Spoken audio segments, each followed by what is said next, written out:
Sustainable development गोल 2023-24 हाका जर पळयत जाल्यार SDG इंडेक्स आमी 4थें स्थान जे आसा हें आमी अबाधित राखलां।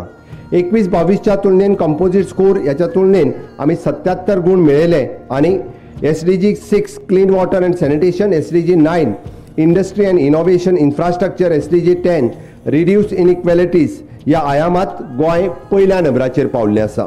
ताज्या भायर आमी पळयता की एड्युकेशन क्षेत्रांत सा विद्या या विमुक्तये ह्या उदात्त भावना चालीक लावन विकसीत भारताक सक्षम बुनयाद घालपी गोंय राज्य हो अग्रेसर व्हरपाचो आमचो हावेस आसा। प्राथमीक स्तर ते विद्यापीठ मेरेन 1000 परस चड विद्यादानाची केंद्रां आणि 3 लाखाच्या पेक्षा चड विद्यार्थी आमच्या आसपी ह्या गोंयांत शैक्षणिक क्षेत्रात प्रगती करीत आसा।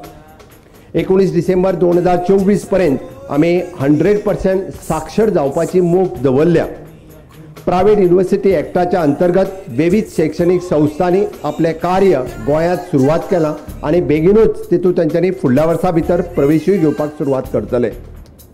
स्टेम एड्युकेशन आसतलें, AI एड्युकेशन आसतलें, हाज्या सारकेले रोबोटीक अशी एडवान्स टेक्नॉलॉजी आसतलें, स्कूल एक्सन्स स्थापन करपाचेरूय आमी विशेष भर दिल्लो आसा। सांगपाक खोस भोगता की मिडल स्कूल ते हाय स्कूल हातूंतल्यान कोडिंग आनी रोबोटीक एड्युकेशन दिवपी ह्या माध्यमांतल्यान गोंय हे पयलें राज्य आसा। नॅशनल स्किल क्वॉलिफिकेशन NSQ मार्फत 190 माध्यमीक आनी उच्च माध्यमीक शाळांनी वोकेशनल शिक्षण दिवपाचें काम आमी सुरवात केलां आणि म्हणून तर ड्रॉपआउटची संख्या खूब मोठ्या प्रमाणात कमी जाला आणि उद्योजकता उपजीविकता ह्या दोनूय हाजेर आमचे स्टुडंट्स फुडें वचपा खातीर फुडें येवपाक लागलेले आसा।